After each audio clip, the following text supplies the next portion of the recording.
ನೋಡಿ, ಈ ವಿಚಾರದಲ್ಲಿ ಗೊಂದಲ ಮುಂದುವರಿತಾ ಇದೆ. ಕರಗದ ವಿಚಾರದಲ್ಲಿ ಈಗ ಜಿಲ್ಲಾಧಿಕಾರಿಗಳು ಸ್ಪಷ್ಟನೆ ಕೊಟ್ಟಿದ್ದಾರೆ.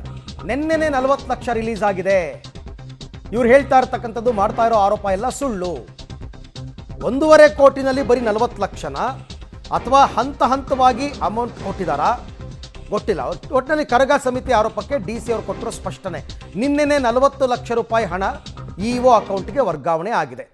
ಹೀಗಂತ ಬೆಂಗಳೂರು ಜಿಲ್ಲಾಧಿಕಾರಿಗಳು ಸ್ಪಷ್ಟನೆ ಕೊಟ್ಟಿದ್ದಾರೆ. ಹಾಗಾದರೆ ಅಧ್ಯಕ್ಷರು ಯಾಕೆ ಈ ರೀತಿ ಆರೋಪ ಮಾಡ್ತಾ ಇದ್ದಾರೆ ಪ್ರಶ್ನೆ.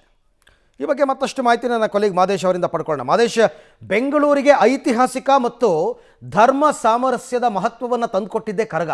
ಈ ಕರಗದ ವಿಚಾರದಲ್ಲಿ ಇಷ್ಟು ಗೊಂದಲ ಯಾಕೆ, ಇಷ್ಟು ನಿರ್ಲಕ್ಷ್ಯ ಯಾಕೆ, ಏನು ನಡೀತಾ ಇದೆ ರಾಜಕೀಯ ಇದರಲ್ಲಿ ಅಂತ?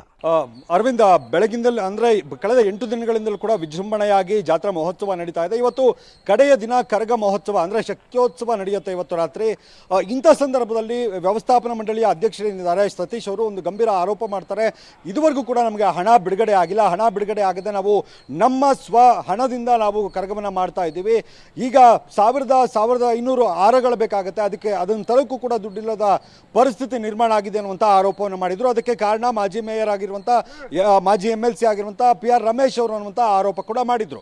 ರಮೇಶ್ ಅವ್ರನ್ನ ಕೇಳಿದಂಥ ಸಂದರ್ಭದಲ್ಲಿ, ಇಲ್ಲ ನಾನು ಕೂಡ ಮಾತಾಡಿ ನಿನ್ನೆ ಸಂಜೆ ಹಣ ಬಿಡುಗಡೆ ಆಗಿದೆ, ಆದರೆ ಅದು ವ್ಯವಸ್ಥಾಪನಾ ಮಂಡಳಿಗೆ ಅಥವಾ ಸತೀಶ್ ಅವರಿಗೆ ಕೊಡೋದಕ್ಕೆ ಆಗಲ್ಲ.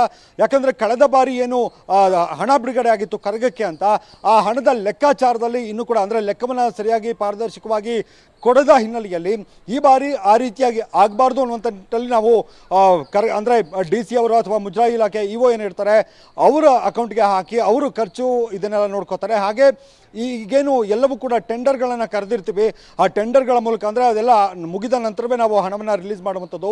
ಈಗ ಮೊದಲ ಹಂತವಾಗಿ ಮೊದಲ ಕಂತಾಗಿ ನಿನ್ನೆ ರಿಲೀಸ್ ಮಾಡಿದ್ದೀವಿ ಅನ್ನುವಂಥ ಮಾತನ್ನು PR ರಮೇಶ್ ಅವರು ಹೇಳ್ತಿದ್ದಾರೆ. ಹಾಗೆ DC ಅವರು ಕೂಡ ಅದೇ ರೀತಿಯಾಗಿ ಅಂದರೆ ನಾವು ದೂರವಾಣಿ ಸಂಪರ್ಕದಲ್ಲಿ ಅವರನ್ನು ಮಾತಾಡಿಸೋ ಸಂದರ್ಭದಲ್ಲಿ ಅವರು ಹೇಳ್ತಾ ಇರುವಂಥದ್ದು ಕೂಡ ಹೌದು, ಅಂದರೆ ನಿನ್ನೆ ಸಂಜೆ 40 ಲಕ್ಷ ರಿಲೀಸ್ ಆಗಿದೆ ಅಂತ. ಆದರೆ ಸತೀಶ್ ಅವರು ಯಾಕೆ ಈ ರೀತಿಯಾಗಿ ಆರೋಪ ಮಾಡ್ತಿದ್ದಾರೆ ಅನ್ನೋಂಥದ್ದು ಗೊತ್ತಾಗ್ತಾ ಇಲ್ಲ. ಸತೀಶ್ ಅವರು ಹೇಳ್ತಾ ಇರುವಂಥದ್ದು, ನಾನು ಮತ್ತು ಏನು ಈ ಕರಗ ಹೊತ್ತಿದ್ದಾರೆ ಅವರು ಅಂದರೆ ಜ್ಞಾನೇಂದ್ರ ಅವರು ನಾವೆಲ್ಲ ಸೇರಿಕೊಂಡು 65 ಲಕ್ಷ ರೂಪಾಯಿ ಇದುವರೆಗೂ ಕೂಡ ಖರ್ಚು ಮಾಡಿದ್ದೀವಿ ಅನ್ನುವಂಥ ಆ ಮಾತನ್ನು ಹೇಳ್ತಾ ಇದ್ದಾರೆ. ಅದರಿಂದಾಗಿ ಯಾರು ಮಾತು ನಿಜ ಅಂದರೆ ಎಲ್ಲಿ ಹಣ ಖರ್ಚಾಗಿದೆ, ಯಾಕೆ ಈ ರೀತಿಯಾಗಿ ಕರಗದ ಸಂದರ್ಭದಲ್ಲಿ, ಅದು ಕೂಡ ಕರಗ ಅಂದರೆ ಬೆಂಗಳೂರಿಗೆ ಹೆಮ್ಮೆಯ ವಿಚಾರ, ಅದು ಎಲ್ಲರೂ ಕೂಡ ಲಕ್ಷಾಂತರ ಸಂಖ್ಯೆಯಲ್ಲಿ ಜನ ಪಾಲ್ಗೊಳ್ತಾರೆ. ಇಂಥ ಕರಗದ ವಿಚಾರದಲ್ಲಿ ಅದು ಕೂಡ ಕಡೆಯ ದಿನ ಕರಗೋತ್ಸವ ಶಕ್ತೋತ್ಸವ ನಡೆಯುವಂಥ ದಿನದಲ್ಲಿ ಈ ಥರದ ಆರೋಪ ಯಾಕೆ ಅನ್ನೋ ಥರದ ಪ್ರಶ್ನೆ ಕೂಡ ಇದೆ. ಇದಕ್ಕೆ ಸಂಬಂಧಪಟ್ಟಂತೆ ಅಧಿಕಾರಿಗಳು ಉತ್ತರವನ್ನು ಕೊಡಬೇಕಾಗುತ್ತೆ.